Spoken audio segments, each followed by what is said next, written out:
কিছু বলবে আম্মু? মলিন মুখে বলেন, তুমি কতদিন আছো বাংলাদেশে? 1 মাস। এতগুলো বছর পর এসে মাত্র 1 মাস? মায়ের মলিন মুখটা 2 হাতে আগলে ধরে। চোখের কোনা বেয়ে গড়িয়ে পড়া পানিটুকু আঙ্গুলের সাহায্যে মুছে দেয়। ব্যবসায় ফেলে রেখে তো এখানে বেশি দিন থাকতে পারবো না, আবার আসবো। ঐশী রহমান ছেলের মুখের দিকে তাকিয়ে থাকেন। কেন যেন ছেলের মুখের দিকেই শুধু তাকিয়ে থাকতে ইচ্ছে করছে। ছেলেকে দেখার তৃষ্ণা মিটছে না তার। একটু একটু দেখে মন ভরছে না। ঐশী রহমানের চোখ বেয়ে পানি গড়িয়ে পড়তে শুরু করে। বাঁধ ভাঙা পানি গড়িয়ে পড়ছে। ছেলে 2 গালে হাত রাখেন, সারা মুখে হাত বোলান। আলভি যখন ছোট ছিল তখন যেভাবে ডাকতেন এখনো সেভাবেই ডেকে ওঠেন। আব্বা, আমার আব্বা, তুমি এতগুলো বছর কেন আমার কাছ থেকে দূরে ছিলে? তুমি আমার আব্বাকে কেন আমার কাছ থেকে এতগুলো বছরের জন্য কেড়ে নিয়েছিলে? আমার বুকটা যে হাহাকার করতো আমার আব্বাকে বুকে নেওয়ার জন্য। আব্বা গো, তুমি এত বড় শাস্তি কেন দিলে আমাকে? আমি ভুল করেছিলাম, তোমার সাথে অন্যায় করেছি, তাই বলে তুমি আমাকে এত বড় শাস্তি দেবে আব্বা? আব্বা, তুমি এত পাষাণ কেন? আমার কথা তোমার একটুও মনে পড়ে নাই আব্বা? 11টা বছর তুমি আমার সাথে কথা বলনি আব্বা। আম্মু, শান্ত হও। কাঁদছো কেন এভাবে? অসুস্থ হয়ে যাবে তো, শান্ত হও। আমি এসছি তো, এখন থেকে ঘন ঘন আসবো। শান্ত হও এখন। ঐশী রহমান শান্ত হতে পারেন না। ছেলেকে জড়িয়ে ধরে হাউমাউ করে কেঁদে ওঠেন। ছেলেকে দেখার পর থেকে একটা বার জড়িয়ে ধরার জন্য অস্থির হয়েছিলেন। ছেলের শর্তগুলো শোনার পর রাগে অভিমানে ছেলের সাথে কথা বলেননি গতকাল। তখন সেভাবে কথা না বললেও ছেলে ঘুমাতে চলে যাওয়ার পর থেকে সে নিজের কান্না আটকে রাখতে পারছিলেন না। সারা রাত কেঁদেছেন, আজ সারাদিন একটু পর পর কেঁদেছেন। ছেলে বাড়িতে ফিরেছে কিনা একটু পর পর দেখেছেন। কয়েকবার বাড়ির বাইরে গিয়ে দাঁড়িয়েছিলেন, কিন্তু তার ছেলে বাড়ি ফিরেনি। সন্ধ্যার পর যখন শুনল বাড়িতে ফিরেছে তখনই এই রুমে এসেছিলেন। কিছু সময় বসেও ছিলেন। ওয়াশরুম থেকে বের হচ্ছিল না বলে নিজের রুমে গিয়ে স্বামীকে আবার কতক্ষণ বোঝালেন। আলভিকে যেন একটাবার তিনি বলেন মায়ের সাথে সংসার করার কথা, কিন্তু আলতাফ মাহমুদ সাফ সাফ না করেছেন। এই বিষয়ে তিনি একটা কথা বলবেন না আলভির সাথে। কাঁদতে কাঁদতে শ্বাস নিতে পারেন না ঐশী রহমান। দাঁড়িয়ে থাকতে পারছেন না। আলভি মাকে ধরে নিয়ে খাটে বসায়। বেডসাইড টেবিলের ওপর রাখা পানির বোতল থেকে মাকে পানি খাওয়ায়। পানির বোতল রেখে মাকে শান্ত করে জড়িয়ে ধরে বলে, শান্ত হও আম্মু, শ্বাস নিতে কষ্ট হচ্ছে তোমার। সরি, 1000 বার লাখো কোটি বার সরি। আর কোনো কষ্ট দেব না তোমাদের কাউকে। ডাইনিং টেবিলে খাবার খাওয়ার জন্য বসেছে সবাই, শুধু নেই মায়া। ও এখনো রুম থেকে বের হয়নি। মাহিদ গিয়ে ডেকে এসছে 2 বার। মায়া রুম থেকে বের হয়। ও কেন লুকিয়ে থাকবে? চোরের মতো, খুনির আসামির মতো কেন লুকিয়ে বসে থাকবে? ও তো চুরি করেনি, আর না খুন করেছে। তাহলে কেন আলভির জন্য রুমবন্দি হয়ে থাকবে? অনেক থেকেছে রুমবন্দি হয়ে, আর না। সিনা টান টান করে সিঁড়ি বেয়ে নেমে আসে। কাউকে ভয় পায় না, আর না কাউকে পরোয়া করে এখন। ওই আলফিকে তো মোটেও ভয় পায় না। শুধু সামনে থেকে দেখলে শরীর কাঁপে, বুক কাঁপে। নাম শুনলে বুকের ভেতর দিরিম করে ওঠে। তাছাড়া আর কিছুই হয় না। নিচে নেমে স্বাভাবিকভাবেই ডাইনিং রুমে এগিয়ে যায়। বসে আলভির সামনাসামনি হয়ে। আলভি চোখ তুলে একবার তাকায় মায়ের মুখের দিকে, তারপর আবার খাওয়ায় মনোযোগ দেয়। অন্য দিনের তুলনায় আজকে ডাইনিং রুম একদম নিশ্চুপ। মাথার উপরের ফ্যানটা শুধু ভো ভো শব্দ তুলে ঘুরছে। 9টার মধ্যে সকলের খাওয়া শেষ হয়। আলতাফ মাহমুদ আলফির হাত শক্ত করে চেপে ধরেন। এই ছেলেকে এখন কিছুতেই পালাতে দিবেন না। একটা না একটা বিহিত করতেই হবে এখন। হয় তালাক দে, নয়তো সংসার কর। এইভাবে বাচ্চাদের মতো হাত চেপে ধরেছে কেন আব্বু? আমি কোনো বাচ্চা ছেলে না, আর না কোনো মেলায় রয়েছে যে হারিয়ে যাব। হাত ছাড়ো। সবাই তাকিয়ে আছে বাপ ছেলের দিকে। কোনো চালাকি নয়। কি চালাকি করলাম? সবাই সোফায় বসো। আলভিকে টেনে নিয়ে সোফায় বসেন নিজেও। তুমি কি চাইছো? আপাতত ঘুমোতে চাইছে। চরম বিরক্ত আলতাফ মাহমুদ। মায়াকে তালাক দাও এখন। আমি তালাক দেওয়ার পর কি করবে? মায়াকে ভালো ছেলের সাথে বিয়ে দিব। ছেলে দেখেছ? হ্যাঁ। ছেলে মায়াকে দেখেছে? হ্যাঁ। ছেলের বাড়ি কোথায়, থাকে কোথায়, কি করে, নাম কি, দেখতে কেমন? এতগুলো প্রশ্ন শুনে বাড়ির সবাই তাকিয়ে আছে আলভির দিকে। তা দিয়ে তোমার কি কাজ? তোমার কাজ তুমি করো। দ্রুত বলে ফেলো বাক্য 3টা। ছেলের পিক দেখো আমাকে। কেন? আমি দেখবো তাই। আলতাফ মাহমুদ ছেলেকে নিজের ফোনে থাকা একটা ছেলের পিক বের করে দেখান। আলভি মনোযোগ দিয়ে দেখে ছেলেটাকে। পছন্দ হয়নি। কি? ছেলেটাকে দেখতে কেমন যেন। তোমার চেয়ে বেশি সুদর্শন। আর তোমার তো পছন্দ হওয়ার দরকার নেই, যার সাথে বিয়ে হবে সে পছন্দ করলেই হলো। আলভি মনে মনে বলে, আমার বউকে বিয়ে করবে আর আমার পছন্দ হতে হবে না? আর এই ছেলে কোন অ্যাঙ্গেল থেকে আমার চেয়ে বেশি হ্যান্ডসাম? 2-3 পরেই তো ডাক হয়ে যাবে। ফোনটা বাবার হাতে ধরিয়ে দেয়। বাবার হাত থেকে নিজের হাত ছাড়িয়ে নিয়ে বসা থেকে উঠে দাঁড়ায়। সিঁড়ির দিকে এগিয়ে যেতে যেতে বলে, আমি মায়াকে তালাক দেব না। ও আমার বউ, আর আমার বউ হয়ে থাকবে সারা জীবন। কথা শেষ করে শীষ বাজাতে বাজাতে সিঁড়ি বেয়ে উপরে উঠে যায়। রাত প্রায় 11টা বেজে গেছে। আলভির ঘুম আসছে না আজ এখনো। শোয়া থেকে উঠে বসে, হাতের ফোনটা পাশে রেখে বেড থেকে নেমে দাঁড়ায়। এগিয়ে গিয়ে আলমারির সামনে দাঁড়ায়। আলমারি খুলে ভেতর থেকে সিগারেটের প্যাকেট বের করে। দুটো সিগারেট আর লাইটারটা হাতে নিয়ে বেলকনির দিকে আগায় নিঃশব্দে। কয়েক কদম এগিয়ে গিয়ে দাঁড়িয়ে যায়। ঘুরে দাঁড়িয়ে রুমের ডোর খুলে রুম থেকে বেরিয়ে আসে। লাইটার আর সিগারেট দুটো প্যান্টের পকেটে ভরে নেয়। যদি কেউ সামনে চলে আসে বলা তো যায় না।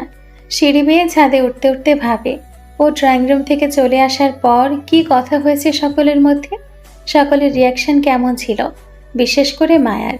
সবাই নিশ্চয় অনেক বেশি অবাক হয়েছে, সাথে শকড।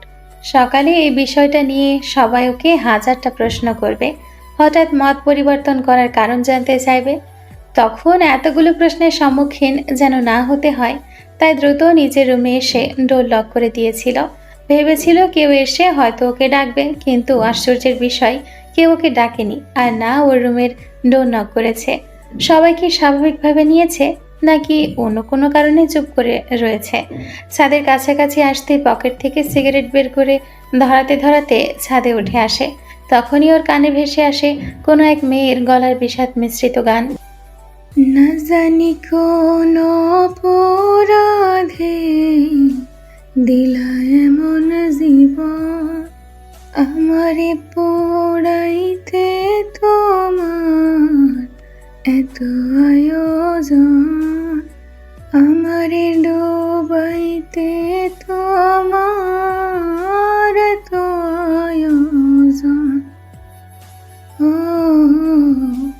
আমারে ডুবাইতে তোমার এত আয়োজন, সুখে থাকার স্বপ্ন দিলা, সুখ তো দিলা না, কত সুখে আছি বেঁচে, খবর নিলা না বিধি, খবর নিলা না।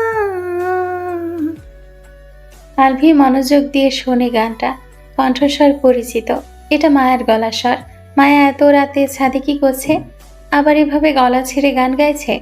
অন্ধকার রাতে ছাদে টিমটিমে আলোর একটি লাইট জ্বলছে। যেদিক থেকে গলার স্বর ভেসে আসলো সেদিকেই তাকিয়ে আছে আলভি। ছাদের কার্নিশে রেলিং ধরে উল্টো ঘুরে দাঁড়িয়ে আছে মায়া। আলভি মায়ের দিকে এগিয়ে না গিয়ে একটু দূরে দাঁড়িয়ে সিগারেট খেতে শুরু করে। কলেজে ভর্তি হওয়ার পর বন্ধুদের পাল্লায় পড়ে সিগারেট খেতে শুরু করেছিল। সেই অভ্যাস এখনো রয়ে গেছে, কিছুতেই খাওয়া বন্ধ করতে পারে না। তবে আগের চেয়ে অনেক কমিয়ে ফেলেছে খাওয়া। অন্ধকার আকাশ পানে হাত বাড়ায় মায়া। যোজন যোজন দূর থেকে যেন ছুঁতে চায় ওই তারাগুলোকে, ছুঁতে পারে না তারাগুলো। হাত হটিয়ে নেয়। আকাশ পানে তাকিয়ে ধীর মলিন স্বরে বিড়বিড় করে বলে, আল্লাহ, আমার সাথে এমন কেন করছো তুমি? আমি কি বিশাল কোনো পাপ করে ফেলেছি? তুমি এত কষ্ট কেন দাও আমায়? একটু থেমে লম্বা শ্বাস টেনে নেয়। তুমি কেন ফিরে এলে? দূরে ছিলে সেটাই তো ভালো ছিলে। স্বপ্নে তোমার সাথে সংসার করতাম, কল্পনায় তোমায় দেখতাম, ভাবতাম, সেটাই আমার জন্য ভালো ছিল। আমাকে একাকার সম যন্ত্রণা দেওয়ার জন্য কি ফিরে এলে তুমি? আর কত পোড়াবে আমায় দূরেই থাকতে, কোনোদিন সামনে না আসতে? তোমার অপেক্ষাতেই না হয় এক জীবন পার করে দিতাম আমি। তুমি ফিরে এলে আমার সাথে সংসার করার জন্য, না তালাক দেওয়ার জন্য। কি মনে করে আবার বলছো তালাক দেবে না? আমায় কষ্ট দেয়া কি শেষ হয়নি তোমার? আরো যন্ত্রণা দেয়া বাকি রয়ে গেছে? রাগ কমেনি তোমার? তিলে তিলে কষ্ট দেওয়ার চেয়ে একেবারে মেরে ফেলেই তো পারো তোমরা সবাই। আর কত সহ্য করবো আমি? সব দোষ কি শুধুই আমার? কারো কোনো দোষ নেই? আমার কি দোষ ছিল না? সব সময় আমরা মেয়েরাই কেন সাফার করব? এই সমাজ সব সময় কেন মেয়েদের দোষ দেখে? তুমি জানো কি, আমার সহপাঠীরা বাদেও কলেজের শিক্ষক পর্যন্ত আমাকে নিয়ে মজা নিত, আমাকে কথা শোনাতো। 9 বছর বয়স থেকে আমি কি কি সহ্য করেছি তা তোমার আর এই পরিবারের ধারণার বাইরে। আমি আর সহ্য করতে পারছি না, এইসব সহ্য করতে পারবো না আর। হাঁপিয়ে গেছি এখন। তোমার উদ্দেশ্য কি? তুমি কি চাও? আমি জানি না। তুমি যখন ড্রয়িং রুমে যা বললে তা কেন বলেছো আমি তাও বুঝতে পারছি না। ক্লিয়ার করে বলোনি কিছুই। আমি এখন মুক্তি চাই এসব থেকে, বিশেষ করে তোমার কাছ থেকে মুক্তি চাই আমি। আমি চাই না তোমার বউ হয়ে থাকতে। আমায় মুক্ত করে দাও, মুক্তি দাও আমায় তুমি। কথাগুলো বলতে বলতে দু চোখ বেয়ে গড়িয়ে পড়ে পানি। সবকিছু এখন অসহ্য লাগে। শুয়ে থেকেও ঘুম আসছিল না। রুমে থাকতে দম বন্ধ হয়ে আসছিল, তাই ছাদে উঠে এসছে। রাতে এই বাড়ির কেউ ছাদে আসে না। মায়া মাঝে মধ্যেই রাতে এসে ছাদে বসে থাকে। দূর আকাশপানে তাকিয়ে অর্ধেক রাত পার করে দেয়। গলা ছেড়ে গান গায়, ফোনে গান শোনে, একা একা কথা বলে। এইসব ও নিত্যদিনের সঙ্গী। বিড়বিড় করে আবার বলে, মুক্তি চাই আমি। বিয়ের সংসার সব মিটে গেছে আমার। একটা রাত ভালোভাবে ঘুমোতে চাই আমি। একটা দিন চোখের পানি না ফেলে বাঁচতে চাই আমি। আমায় কষ্ট যন্ত্রণা দেওয়ার কথা ভেবে সময় নষ্ট না করে পছন্দ মতো মেয়ে খুঁজে বিয়ে করে নাও না। নিজের জীবন গুছিয়ে নিলেই তো পারো তুমি। এত রাতে ছাদে দাঁড়িয়ে বিড়বিড় করে কি বলছো? হঠাৎ পুরুষালী গম্ভীর গলার স্বর শুনিয়ে ভয় চমকে ওঠে মায়া। তড়িৎ গতিতে পেছনে ফিরে তাকায়। ওর সামনেই দাঁড়িয়ে আছে লম্বা চওড়া বলিষ্ঠ গড়নের একজন পুরুষ মানুষ। মায়া কাপা গলায় বলে, কে? আমি। মায়া বুঝতে পারে এটা আলফি। আলফি এত রাতে ছাদে কেন এসছে?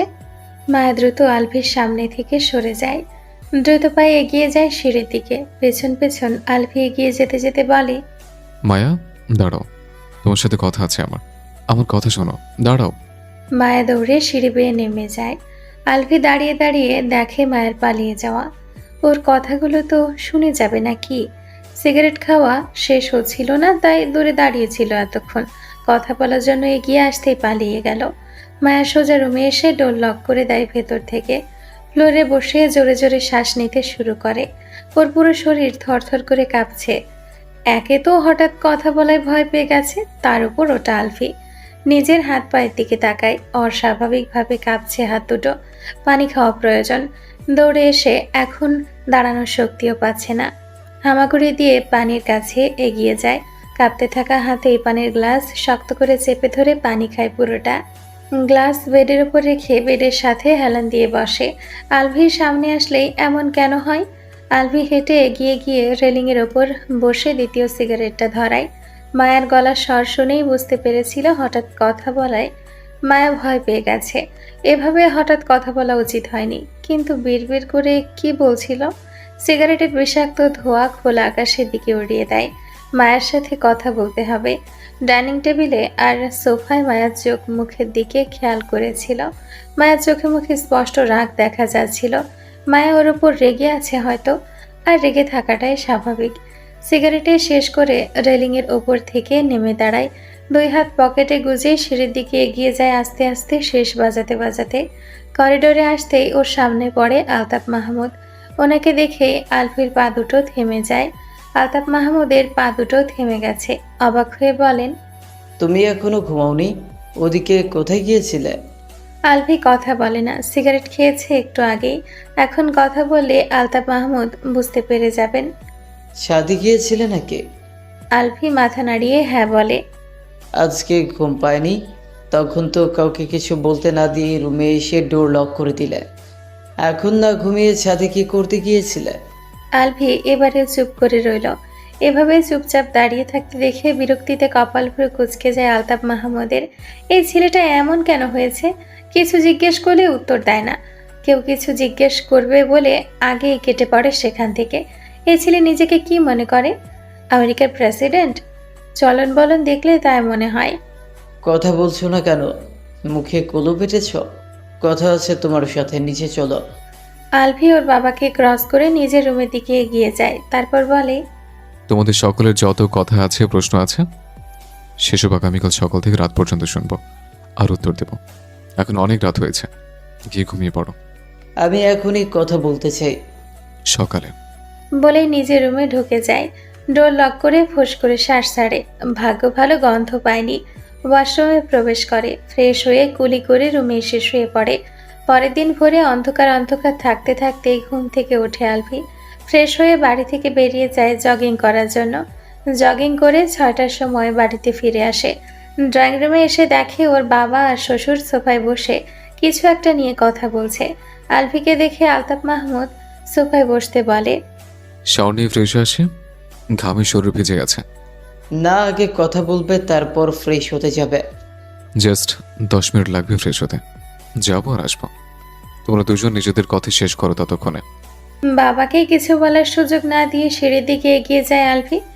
ফ্রেশ হয়ে 15 মিনিট পর রুম থেকে বেরিয়ে আসে আলভি। ড্রয়িং রুমে এসে দেখে বাড়ির সবাই উপস্থিত হয়ে গেছে, শুধু মায়া আর মান্তাসা নেই। আলভি সিঙ্গেল সোফায় বসে। আলতাফ মাহমুদ বলেন, কি চাইছো তুমি? কি? গতকাল রাতে কি বললে?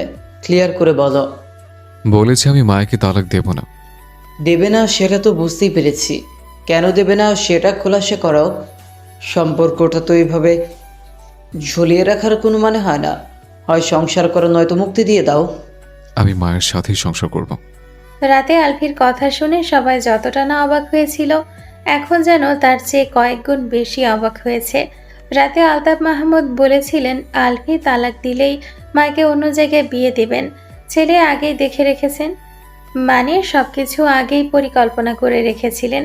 এখন শুধু দুজনের তালাক হওয়া বাকি। আলভি মায়াকে এখন তালাক দেবে না, সংসারও করবে না, অন্য কোথাও বিয়েও হতে দেবে না। সারা জীবন এভাবেই ঝুলিয়ে রাখবে। সবাই ভেবেছিল আলভি সবকিছু জেনে নিজের রাগ আর জেদের কারণে অমন কথা বলেছে, কিন্তু এখন তো দেখছি অন্য কিছুই। নাহার বেগম বলেন, কি বললি তুই? আবার বল। বলেছি আমি মায়াকে তালাক দেব না, ওর সাথে সংসার করব, বাকি জীবন কাটাবো।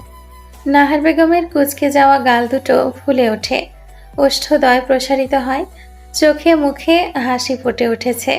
বশি রহমানের চোখে মুখেও খুশি ঝিলিক দেখা যায়। মেহবুবা মেহেরের চোখে মুখেও একই রকম হাসি। তার মেয়ের এলোমেলো জীবনটা এবার বোধহয় গুছিয়ে উঠবে। মাহির বলে, তুই তো মায়াকে তালাক দেওয়ার জন্যই দেশে এসেছিস, তাহলে এখন তালাক না দিয়ে সংসার করতে চাইছিস কেন? কিছু প্ল্যান করিসনি তো? মাহিরের কথা শুনে সবাই ওর দিকে তাকায়। আলভি বড় ভাইয়ের দিকে তাকিয়ে বলে, এসব কি বলছো ভাইয়া? কিসে প্ল্যান করব? মানুষের মন পরিবর্তন হতে কতক্ষণ? আলতাফ মাহমুদ বলেন, তোমার মন পরিবর্তন হলো কেন হঠাৎ? আগে তো খুব হম্বিতম্বি করেছিলে, এখন তাহলে এমন সিদ্ধান্ত কেন? তোমার কথাবার্তা আমার কাছে স্বাভাবিক লাগছে না।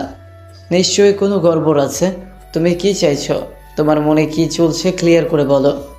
আমার মনে একটা ভাবনায় চলছে, বিয়ে করেছি, এখন সংসার করব, তারপর তোমাদের 10-12টা নাতি নাতনি উপহার দেব, ব্যাস। তাছাড়া আর কিছুই না। সকলের চোখ যেন কোটর থেকে বেরিয়ে আসবে। চোখ দুটো বড় বড় করে আলফির দিকে তাকিয়ে আছে সবাই। আলফি বলছে এসব কথা, এই ছেলের শরীরে জিন বা ভূত ভর করেনি তো? জিন বা ভূতই এসব কথা বলছে নিশ্চয়, না হলে তো এসব কথা ওর মুখ দিয়ে বের হওয়ার কথা নয়। হঠাৎ করে এই ছেলের হয়েছে কি? সত্যি সত্যি তুমি মায়ার সাথে সংসার করতে চাইছো? হ্যাঁ। কিন্তু মায়া করতে চায় না। আলতাফ মাহমুদের এমন কথায় সবাই অবাক হয়ে যায়।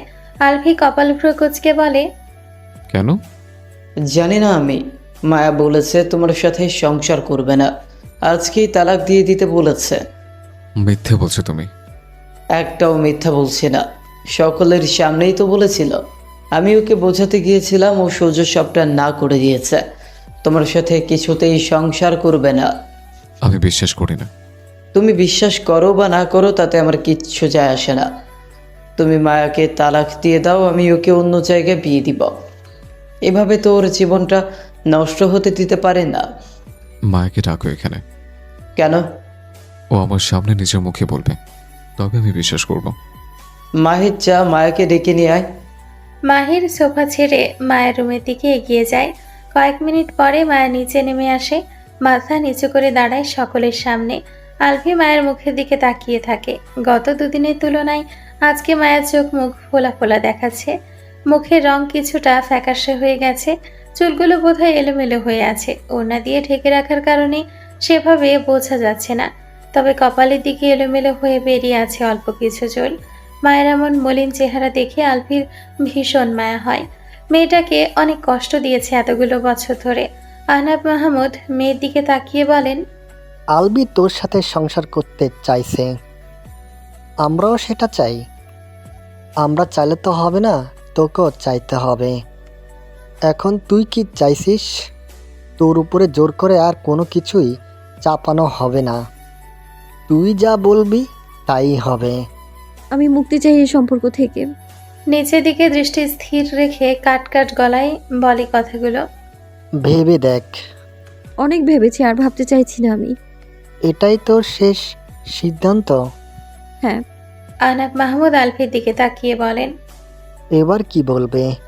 ওর সাথে আমি আলাদা করে কথা বলতে চাই। মায়ের রাগী কাট কাট গলার স্বর। আমি কারোর সাথে কোনো কথা বলতে চাই না। আলফি মায়ের রাগী চেহারার দিকে তাকিয়ে থাকে। এত রাগ! মায়া এখনো নিচের দিকে তাকিয়ে আছে, একটাবার মুখ তুলে কারো দিকে তাকায়নি। ঐশী রহমান মায়ের দিকে তাকিয়ে বলেন, মায়া, এমন কথা বলছো কেন? আলভিকে প্লিজ আম্মু, আমি আর কোনো কথা শুনতে চাইছি না। এত বছরে মানুষের এত এত কথা শুনেছি যে এখন আর কারো কথা শুনতে ইচ্ছে করে না আমার। এতগুলো বছর আমি সব কিছু মেনে নিয়েছি, কিন্তু এখন আর মানতে পারবো না। তোমার ছেলে যা করতে এতগুলো বছর পর বাড়ি ফিরে এসেছে, তা করতে বলো তাকে। ও তো তোমার সাথে সংসার করতে চাইছে মায়া। উনি সংসার করার জন্য দেশে আসেনি আম্মু। কিন্তু এখন তো এখন উনি চাইলেও আমি চাই না। আমি মুক্তি চাই এই সম্পর্ক থেকে, আর এমন জীবন থেকে। মেহবুবা মেহের বলেন, মায়া, বিয়েটা তো ছেলে খেলা না, একটা বার তো। তোমরা সবাই তো আমাদের দুজনের সাথে ছেলে খেলাই খেলেছিলে আম্মু। যে বয়সে আমি হাফ প্যান্ট পরে খালি গায়ে দৌড়ে বেড়াতাম, সেই বয়সে তোমরা আমাকে এলোমেলোভাবে শাড়ি পরিয়ে একজনের সাথে বিয়ে দিয়ে দিলে। তখন আমি বুঝতামই না হাজব্যান্ড ওয়াইফ কাকে বলে, বিয়ে কি। বিয়ে হলে হাজব্যান্ডও হারিয়ে গেল আমার। যে ছেলেটার সাথে জোর করে বিয়ে দিলে সেই ছেলেটাকেও বোঝার চেষ্টা করনি তোমরা কেউ। সবেমাত্র এসএসসি পরীক্ষা দিয়েছিল, দাড়ি গোফ ওঠেনি তখনও তার। রাগে ক্ষোভে সেও বাড়ি ছেড়ে পরিবার ছেড়ে চলে গেল বহুদূর। সে পরিবার হারিয়েছিল, আর আমি আমার শৈশব, আমার কৈশোর হারিয়েছি। ফিরিয়ে দিতে পারবে পেরিয়ে যাওয়া প্রায় 13টি বছর? তোমরা ছেলে খেলা খেলোনি আমাদের দুজনের সাথে? মায়ের এই প্রশ্নের উত্তর কেউ দিতে পারল না। মায়ের চোখে চোখ রাখতেও পারে না কেউ। কিন্তু আলভি মায়ের চোখের দিকে তাকিয়ে আছে, মায়াও আলভির মুখের দিকে তাকিয়ে আছে। আলভির বিশ্বাস হচ্ছে না মায়া এতগুলো কথা বলল। এই মেয়ে তো এখন কথা বলতে শিখে গেছে। মায়া আলভির দিকে তাকিয়ে থেকেই বলে, তোমরা এতগুলো বছর যা যা বলেছো সবটা শুনেছি আমি। এখন আমি নিজের কথা শুনবো। আমি চাই না ওনার সাথে সংসার করতে। উনি আমাকে তালাক দেওয়ার জন্য এসেছে, ভালো কথা, তালাক দিয়ে দিক। এই সম্পর্ক থেকে মুক্ত হয়ে নিজের পছন্দের মেয়েকে বিয়ে করে সুখে সংসার করুক। আমাকে নিয়ে কারো ভাবতে হবে না, আমি নিজেকে নিয়ে ভাবতে পারি এখন। আলভি বসা থেকে উঠে দাঁড়ায়। এগিয়ে গিয়ে মায়ের এক হাত নিজের হাতের মুঠোয় পরে সিঁড়ির দিকে টেনে নিয়ে যেতে যেতে বলে, তোমার সাথে কথা আছে আমার, রুমে চলো। মায়া শক্ত হয়ে দাঁড়ায়। ঝাড়ি দিয়ে আলভির হাতের মুঠোয় থেকে নিজের হাত ছাড়িয়ে নেয়, আঙ্গুল তুলে শাসিয়ে বলে, একদম ছোবেন না আপনি আমায়। আপনার সাথে কোনো কথা নেই আমার, আর আর না আগে ছিল। নেক্সট টাইম আমাকে ছোঁয়ার চেষ্টা করবেন না আপনি। আলভি পুনরায় মায়ের হাত ধরতে গেলে মায়া হাত গুটিয়ে নেয়। আলভিকে পাশ কাটিয়ে দ্রুত পায়ে নিজের রুমের দিকে এগিয়ে যায় সিঁড়ি বেয়ে। পেছন পেছন আলভি নিজেও দ্রুত এগিয়ে যায় আর ডাকতে থাকে। মায়া রুমে ঢুকে আলভির মুখের উপর ডোর লক করে দেয়। একটু যেন মায়াকে ধরতে পারল না, রুমেও ঢুকতে পারে না। রেগে ডোরের উপর হাত মুঠো করে পাঁচ মারে। জোরে শব্দ হয়, এত জোরে শব্দ শুনে কেঁপে ওঠে মায়া। ডোরে করাঘাত করে বেশ কয়েকবার উচ্চ স্বরে ডাকে মায়ার নাম ধরে। মায়া ডোর শব্দ অব্দি করে না, যেন রুমের ভেতর কেউ নেই। মায়া সারা শব্দ না পেয়ে বুঝতে পারে মায়া একটা কথাও বলবে না এখন, ভেতরে থেকেও বের হবে না। এখন না বেরোলেও পরে তো বের হবেই। কতদিন রুমের ভেতর থাকবে? রাগে ফোঁস করতে করতে নিজের রুমের দিকে এগিয়ে যায়। রাগ হচ্ছে ভীষণ। আমান থাকলে এখন ওর উপর রাগ ঝাড়তে পারত। ড্রয়িং রুমে সবাই নিশ্চুপ হয়ে বসে আছে। মাহির সকলের দিকে একবার নজর বুলিয়ে বলে, আমি প্রথমেই নিষেধ করেছিলাম, সেদিন আমার কথা শুনলে আজ এমন পরিস্থিতির সৃষ্টি হতো না। মাহিদ বলে, একবার এ রাজি তো সে রাজি না, আবার সে রাজি তো এ রাজি না। দুজনকে এক রুমে 1 মাস বন্দি করে রাখো, দেখবে সব ঠিক হয়ে গেছে। তুই বেশি কথা বলিস, চুপচাপ বসে থাক। হ্যাঁ, চুপচাপ বসে থাকো। আর এদের দুজনের কাহিনী অন্তত কাল চলতেই থাকবে। তুই যাবি এখান থেকে নাকি? যাচ্ছি, ভালো কথা বললেই দোষ। সোফা ছেড়ে উঠে নিজের রুমের দিকে এগিয়ে যায় মাহিদ। নিজের পরিবার আর এই দুইজন জামাই বউয়ের ওপর ভীষণ রাগ হচ্ছে। এদের চক্করে পড়ে ওর খাওয়া হলো না। ভার্সিটি যেতে হবে একটু পরে। বাইরের খাবার খেতে পারে না, খেলে বিভিন্ন রকম সমস্যা দেখা দেয়। বাড়ি থেকে না খেয়ে বেরোলে সারাদিন না খেয়েই থাকতে হবে। কি আর করার। দুপুরে মায়াকে ডাকতে আসে মাহির। এর আগে ঐশী রহমান, মেহবুবা, মেহের, সানজিদা এসে ডেকে গেছে অনেকবার। কথা বললে রুম থেকে বের হয়নি মায়া। বনু, ডোর খোল। মায়া সারা শব্দ করে না। মাহির নরম মায়াবী স্বরে বলে, বনু, ডোর খোল, তোর সাথে কথা আছে আমার। কথাগুলো বলেই চলে যাব। মায়া ডোর খুলে দেয়। সামনে তাকিয়ে দেখে মাহির খাবারের প্লেট হাতে দাঁড়িয়ে আছে। মাহির বোনের মুখের দিকে তাকায়। মায়াকে স্বাভাবিক লাগছে। ভেজা চুলগুলো কোমর পর্যন্ত ছড়িয়ে রয়েছে। মাত্রই বোধহয় ওয়াশরুম থেকে বেরিয়েছে। মায়া পথ ছেড়ে দাঁড়ায়। মাহির ভেতরে প্রবেশ করে। মায়া ডোর লক করে বেডে এসে বসে। মাহির ভাত মাখাতে মাখাতে বলে, সবাই এতবার করে ডেকে গেছে, বের হসনি কেন? ইচ্ছে হয়নি তাই। তাই বলে না খেয়ে থাকবি দুপুর পর্যন্ত? কে বললো আমি না খেয়ে আছি? কি খেয়েছিস? কেক, বিস্কুট, বাদাম, চানাচুর আর চকলেট। কোথায় পেলি? আমার রুমে ছিল আগে থেকেই। এত রাগ ভালো না। কোথায় এত রাগ দেখলে? আর একটা বার। ওই প্রসঙ্গে কথা বলতে চাইছি না ভাইয়া। মাহির বোনের মুখে ভাত পুরে দিয়ে তাকিয়ে রইল। মায়া ভাত চিবোতে চিবোতে বলে, তুমি খেয়েছো? খাবো একটু পর। বাড়ির সবাই? খেতে বসেছে। আলভি নিজের রুমে ডোর লক করে বসে আছে। সকালেও খায়নি, এখনো বের হচ্ছে না। ওনার কথা তো জিজ্ঞেস করিনি তোমাকে আমি। মাহির বোনকে বোঝানোর চেষ্টা করে, কিন্তু উল্টো মায়া ওর ভাইকে জ্ঞান দিতে শুরু করে। মাহিরকে কিছু বলতেই দেয় না, নিজেই এটা সেটা বলে যায়। মাহির বোনের মুখের দিকে তাকিয়ে কথাগুলো শুধু শুনেই যায়। মায়া এত কথা বলতে পারে আজকের আগে জানতো না। বড় মানুষদের মতন গুছিয়ে কথা বলছে। মায়া তো আজকের আগে কখনো এত কথা বলেনি, আর না বাড়ির কারো মুখের ওপর কোনো কথা বলেছে। এই বোকাশোকা মেয়েটার এত বুদ্ধিমতী হলো কবে? মায়াকে খাওয়ানো শেষ করে খালি প্লেট বাটি নিয়ে নিচে নেমে আসে। ততক্ষণে বাড়ির সকলের খাওয়া শেষ। মাহিরকে দেখে আহনাফ মাহমুদ বলেন, কিছু বোঝাতে পেরেছ? কি বোঝাবো? উল্টো আমাকে এত এত জ্ঞান দিয়ে দিল। আমার চেয়ে ওর মাথায় বেশি বুদ্ধি। আমাকে কিছু বলতেই দেয়নি। কিছুই বলতে পারোনি? না। আচ্ছা যাও, খেয়ে নাও। তোমার জন্য সানজিদা বসে আছে। বিকেল 4টায় নিজের রুম থেকে বেরিয়ে আসে মায়া। সিঁড়ির কাছাকাছি আসতেই দেখে আলভি সিঁড়ি বেয়ে উপরে উঠে আসছে। আলভি নিজেও দেখে মায়াকে। নেভি ব্লু কালারের একটা গাউন পরে আছে, হালকা সাজ, সাথে নেভি ব্লু কালারের হিজাব। দেখতে মাশাআল্লাহ লাগছে। আলভি মায়ের সামনে এসে দাঁড়ায়। মায়া পাশ কাটিয়ে চলে যাওয়ার চেষ্টা করে। আলভি 2 হাত প্রসারিত করে মায়ের পথ রোধ করে দাঁড়ায়। এত সেজুগুজু কোথায় যাচ্ছ? মায়া মুচকি হেসে বলে, বয়ফ্রেন্ডের সাথে ডেটে যাচ্ছি, যাবেন ভাইয়া? আলভির কপালে কয়েকটা ভাঁজ পড়ে। গম্ভীর স্বরে বলে, আবল তাবল না বলে সত্যি কথা বলো, কোথায় যাচ্ছ? আর ভাইয়া কাকে ডাকছ? লজ্জা করো না হাজবেন্ডকে ভাইয়া ডাকতে? একদম সত্যি কথা। আপনিও চলুন, আমার সাথে পরিচয় করিয়ে দেব আপনার সাথে। শত হোক, আপনার ছোট বোনের ভবিষ্যৎ হাজবেন্ড হবে বলে কথা। আর আপনি তো আমার ভাইয়াই, বড় ভাই হিসেবে আপনার অধিকার আছে তো ছোট বোনের। মাঝপথে থামিয়ে দেয় মায়াকে। রাগে আলভির ফর্সা মুখ লাল হয়ে উঠেছে। দাঁতে দাঁত চেপে বলে, মজা করা হচ্ছে আমার সাথে? একদম না। মায়ের ফোনে রিং বেজে ওঠে। ফোনের স্ক্রিনে তাকিয়ে আলভির দিকে তাকায়। ভাইয়া আসছি আমি, রাতে না হয় আগামীকাল দেখা হবে। দেরি হয়ে যাচ্ছে। বাই। বলেই 2 হাতে গাউন উঁচু করে ধরে দৌড়ে নিচে নেমে যায়। আলভি স্তব্ধ হয়ে দাঁড়িয়ে আছে তখনও। নিজের হুঁশেই নেই যেন। রাগে ওর মাথা ফেটে যাচ্ছে। যতক্ষণে হুঁশে ফিরে ততক্ষণে মায়া বাড়ি থেকে বেরিয়ে গেছে। আলভি দৌড়ে সিঁড়ি বেয়ে নিচে নেমে আসে। না থেমে দৌড়ে বাড়ির বাইরে বেরিয়ে আসে। মায়া গেট পেরিয়ে বেরিয়ে যাচ্ছে। আলভি মায়ের নাম ধরে ডেকে দৌড়ে এগিয়ে যায়। ততক্ষণে মায়া একটি ছেলের বাইকের পেছনে উঠে বসেছে। পেছন থেকে দেখে আলভি ভাবে ওটা মাহিদ, তাই দৌড়ের গতি কমায়। কিন্তু ছেলেটি যখন ঘাড় ঘুরিয়ে পেছনে তাকায় তখন দেখে ওটা অন্য একটা ছেলে। মায়া ছেলেটির কাঁধের ওপর হাত রাখে, অন্য হাতে গাউন ধরে রাখে। আলভি কাছে এগিয়ে যেতে যেতে ছেলেটি বাইকে স্টার্ট দিয়ে ধরাছোঁয়ার বাইরে চলে যায়। আলভি বড় বড় চোখ করে তাকিয়ে রইল দুজনের চলে যাওয়ার পথে। এই ছেলে সত্যি সত্যি মায়ের বয়ফ্রেন্ড? মায়া ওকে রেখে অন্য ছেলের সাথে রিলেশনে জড়িয়েছে? এই জন্যই কি ওর সাথে সংসার করতে চাইছে না? রাগে আলভি দাঁত কিরমির করে। ওর কি করতে ইচ্ছে করছে নিজেও বুঝতে পারছে না। কই, আলভি তো এত বছরেও কোনো মেয়ের সাথে রিলেশনে জড়াতে পারলো না। মায়াকে যতই অপছন্দ করুক, ভালো না বাসুক, তবুও তো মায়া ওর বউ রেখে ও তো অন্য কারোর সাথে সম্পর্কে জড়াতে পারলো না।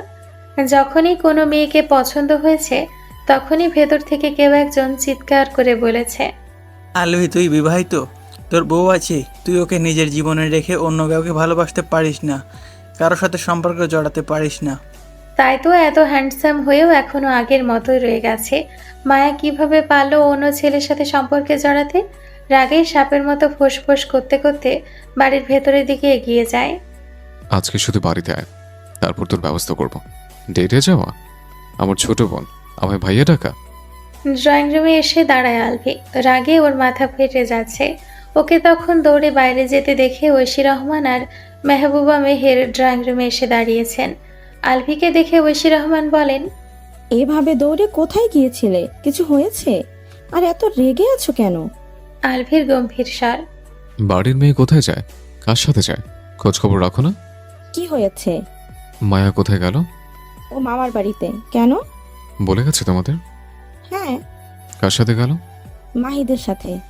মায়ের ছিল না ওটা। কোনটা? যে ছেলের সাথে মায়া গেল। কোন ছেলের সাথে গেছে? মায়ের কথায় বিরক্ত হয় আলভি। রেগেই বলে, প্রশ্নটা তো আমি করেছি। মায়া কার সাথে গেল? ছেলেটাকে আমি চিনলে তোমাদের জিজ্ঞেস করতাম নাকি কি হয়েছিল? দুই যা একে অপরের মুখের দিকে তাকায়। মাহিদের সাথেই তো মায়ার যাওয়ার কথা, কার সাথে গেল তাহলে? মেহবুবা মেহের বলে, ছেলেটা কে? দেখতে কেমন? লম্বা চওড়া, মাহিদের চেয়ে বয়সে বড় মনে হলো। গায়ের রং শ্যাম বর্ণের, ক্লিন শেভড করা। ক্লিন শেপ করা না, ওর দাড়িই উঠেনি এখনো। ওটা শিপন, কোন শিপন? ছোট ভাইয়ার ছোট ছেলে শিপন। সেই ছোট্ট শিপন? হ্যাঁ ও হয়তো বড় হয়ে গেছে। হ্যাঁ, শিবার চেয়ে শিপনকেই বড় মনে হয়। সবার ছোট শিপন, কিন্তু সবাই ওকেই সবার বড় বলে। বয়সের তুলনায় দ্রুত বড় হয়ে গেছে। পুরো হরলিক্স ফ্যাক্টরি ওকে গুলে খাইয়েছো নাকি? 17 বছরের ছেলেকে 25 বছরের মনে হলো। বলছি না, যে দেখে সেই ওকে সকলের বড় বলে। মায়া মামার বাড়িতে কেন গেল? আজকে শীতলের জন্মদিন। জন্মদিন তো পালন করতে দেয় না, ওরা ছোটরাই নিজেদের মতো করে আনন্দ করে। তাই মাহিদ আর মায়াকে যেতে বলেছিল। মাহির তো বড় হয়ে গেছে, ওকে যেতে বললেও যায় না, সেই জন্য মায়া আর মাহিদ গিয়েছে। আলভি আর কিছু না বলে নিজের রুমের দিকে এগিয়ে যায়। মায়া ওকে কি বলেছে সে সবার বলে না মা শাশুড়ি মাকে। মায়া যে শয়তানি করে বলেছে ওকে জ্বালানোর জন্য, সেটা বুঝে গেছে। কি বজ্জাত মেয়ে ভাবা যায়। একটু যেন মিনি হার্ট অ্যাটাক হতে হতে বেঁচে গেছে। দুই যা একে অপরের মুখের দিকে তাকিয়ে হেসে ওঠেন। মায়াকে অন্য ছেলের সাথে দেখে আলফি জেলাস, এজন্যই এত রেগেছিল। দুজনেই আবার কিচেনের দিকে এগিয়ে যান। শিপন বাইক চালাতে চালাতে সামনের দিকে দৃষ্টি রেখে বলে, আপু, ভাইয়া তো তোমাকে ডাকলো, কথা বললেন না কেন? আর এত তাড়াহুড়ো করছিলে কেন? কে ডাকলো না ডাকলো সেটা নিয়ে তো তোকে ভাবতে হবে না। তুই মনোযোগ দিয়ে বাইক চালা, ফেলে দিস না আবার। রেগে যাচ্ছ কেন? তুই মুখ বন্ধ রাখতো। ভাইয়াকেও নিয়ে আসলে ভালো হতো না? এত যে ভাইয়া ভাইয়া করছিস, তোর কোন জন্মের ভাই হয়? তুই চিনিস ওনাকে? আজকের আগে দেখেছিস কখনো? ছোটবেলায় তো দেখেছি। তোর মনে আছে সেই কথা? একটু একটু। ঢপ মারার আর জায়গা পাস না? ঢপ মারবো কেন? সত্যি কথা বলছি। চুপচাপ বাইক চালা। তুমি তো আলভি ভাইয়াকে ভালোবাসতে আপু। কে বলো তোকে? আমি জানি। ছোট মানুষ ছোটদের মতন থাকবি, বড়দের মতো কথা বলছিস কেন? আমাকে তোমার ছোট মনে হয় এখনো? সবাই আমাকে বড় বলে। শুধু হাত পায়ে বড় হয়েছিস, বুদ্ধিতে না। কথা বলতে বলতে বাড়িতে এসে পৌঁছায় দুজন। বাইক পার্ক করে রেখে দুজন বাড়ির ভেতর প্রবেশ করে। মায়াকে দেখে দৌড়ে আসে শীতল। আলভি ভাইয়ার বউ, আপনার আসার সময় হলো তাহলে? আমি তো ভেবেছিলাম আজকে আসতেই পারবেন না। আপু তোমাকে বলেছি না এই নামে সম্বোধন করবে না আমায়। কেন? এই নামে সম্বোধন করলে তো তুই চুপ করবে কি না? আমি কিন্তু চলে যাব। এত রেগে যাচ্ছিস কেন? আচ্ছা চুপ করলাম, এখন নাই। বাড়ির সকলের কাছে এগিয়ে যায় মায়া। অনেকগুলো দিন পর মামার বাড়িতে আসা হয়েছে। রাত প্রায় 1:30। একা একা ছাদে বসে আছে আলভি। ঘুম দুই চোখের পাতায় ধরাই দিচ্ছে না। রুমে থাকতে থাকতে বিরক্ত হয়ে ছাদে উঠে এসছে। গরমে ছাদেও ভালো লাগছে না, আবার রুমেও যেতে ইচ্ছে করছে না। বাড়ির সবাই ঘুমিয়ে গেছে অনেক আগেই। বিরক্ত হয়ে আবার সিগারেট ধরায়। ওর কেমন যে লাগছে ও নিজেই বুঝতে পারছে না। জার্মানি থাকাকালীন ব্যস্ত সময় পার করতো, সব সময় কাজের মধ্যে বিজি থাকতো। আর এখানে আসার পর থেকে শুয়ে বসে সময় পার করছে। আজকে সময় যেন পার হতেই চাইছে না। কারোর সাথে যে কথা বলবে সে উপায়ও নেই। সবাই ঘুমিয়ে আছে এখন। রেলিংয়ের উপর বসে আবার সিগারেট ধরায়। উদাস মনে আকাশের দিকে তাকিয়ে সিগারেটে টান দেয়। ভাবতে শুরু করে অতীত, মায়া আর সেই পুরনো আলভিটাকে। সব কিছু আজ অন্যরকম হতে পারত। ওর আর মায়ের সুখের একটা সংসার হতো। দুজনের মধ্যে আজ এত এত দূরত্ব থাকতো না। সব কিছু কেমন এলোমেলো হয়ে গেছে। কোনো কিছু ঠিক নেই, আগেও ছিল না। পরের দিন দুপুর পর বাড়ি ফিরে আসে মায়া আর মাহিদ। গত রাতেই ফিরে আসতে চেয়েছিল, তবে ওর মামা মামি কেউ আসতে দেয়নি, রাত বেশি হয়ে গিয়েছিল বলে। ড্রয়িং রুমে এসে কাউকে দেখতে পায় না দুজন, শুধু মেড মায়া রয়েছে। ওই ডোর খুলে দিয়েছে। বাকি সবাই হয়তো নিজেদের রুমে বিশ্রাম নিচ্ছে। আসরের নামাজের পর নিজের রুম থেকে বেরিয়ে আসে আলভি। গত রাতে সারা রাত জেগেছিল। সকালে খাবার খেয়ে ঘুমিয়েছিল, তাই সারাদিন ঘুমিয়ে পার করলো। ড্রয়িং রুমে এসে দেখে মাহিদ সোফায় বসে ফোন দেখছে, ভাতিজিকে কোলে নিয়ে। নাহার বেগম অন্য সোফায় বসে তাসবিহ পাঠ করছেন। আশেপাশে নজর বোলায় আর কাউকে দেখতে পেল না। মায়া বোধহয় নিজের রুমে রয়েছে। হেঁটে এগিয়ে এসে বসে মাহিদের পাশে। মাহিদ ঘাড় ঘুরিয়ে বড় ভাইয়ের দিকে তাকায়। আলভি হাত বাড়িয়ে মান্তাসাকে কোলে তুলে আদর করে। মাহিদের দিকে তাকিয়ে বলে, কখন এসছিস? দুপুরের পরেই। যা, তৈরি হয়ে আয়। কেন? কোথায় যাব? মার্কেটে। আমিও। হ্যাঁ, সাথে তোর বাইকের চাবিও নিয়ে আসিস। যা এখন। মাহিদকে বসে থাকতে দেখে তাড়া দিয়ে বলে। যা। মাহিদ উঠে চলে যায় তৈরি হওয়ার জন্য। আলভি মান্তাসাকে নিয়ে মেতে ওঠে। মেয়েটাকে ওর কাছে দারুণ লাগে, একদম পুতুলের মতো দেখতে। কি সুন্দর করে ওকে ছোট আব্বু ডাকে। ছোট ছোট হাত দিয়ে গায়ে ছুঁয়ে দেয়, চুমু খায়। আদো আদো বলিতে হাজারো কথা বলে। 5 মিনিটেই তৈরি হয়ে আসে মাহিদ। মান্তাসাকে দাদির পাশে বসিয়ে দেয় আলভি। দাদির মুখের দিকে তাকিয়ে বলে, তোমার কিছু লাগবে? না। দাদির অভিমান ভরা গলার স্বর। এখনো রেগে আছো? আমি কে হই তোর যে তোর ওপর রেগে থাকবো? আচ্ছা, ফিরে এসে তোমাকে বোঝাবো তুমি আমার কে হও। এখন আসছে। না। দুভাই বাড়ির ভেতর থেকে বেরিয়ে আসে। বাইকের কাছে এসে দাঁড়ায় দুজন। মাহিদ চাবি এগিয়ে দেয় আলভির দিকে। এদিকে দিচ্ছিস কেন? চালাও। আমি? তাহলে কে? হাত পা ভাঙতে চাস? মানে? আমি বাইক চালাতে পারি না, তুই চালা, আমি পেছনে বসছি। অবাক হয়ে বড় ভাইয়ের দিকে তাকিয়ে থাকে মাহিদ। তুমি বাইক চালাতে পারো না? না, দেরি হয়ে যাচ্ছে। বেশি কথা না বলে বসতো সামনে। আমি ভেবেছি তুমি চালাবে। তুমি চালাতে পারো না, তাহলে গাড়ি নিয়ে যাই। না, আমি বাইকেই যাব। আর কথা না বাড়িয়ে সামনে উঠে বসে মাহিদ, পেছনে বসে আলভি। আমি যতদিন আছি ততদিনে তুই আমাকে বাইক চালানো শেখাবি। আচ্ছা। বাইক স্টার্ট দিয়ে বাড়ি থেকে বেরিয়ে আসে দুজন। কিছুটা এগিয়ে আসার পর হঠাৎ বাইক থামায় মাহিদ। আলভি বিরক্ত হয়ে বলে, মাঝ রাস্তায় থামাচ্ছিস কেন? সামনে দেখো। সামনে তাকায় আলভি। একটি মহিলা দাঁড়িয়ে আছে একটা বাড়ির সামনে। 2 হাতে দুটো 5 বছরের বাচ্চার হাত। পাশে 7-8 বছরের একটি ছেলে দাঁড়িয়ে আছে। মেয়েটিকে একটু একটু পরিচিত মনে হলো আলভির, তবে পুরোপুরি মনে পড়ছে না মেয়েটাকে। কিছু সময় তাকিয়ে থাকার পর বলে, কে ওই মহিলা? আর ওনাকে দেখতে বলছিস কেন? চিনতে পারছো না কে ওটা? হুম। তোমার এক্স ভাইয়া। চমকে ওঠে আলভি।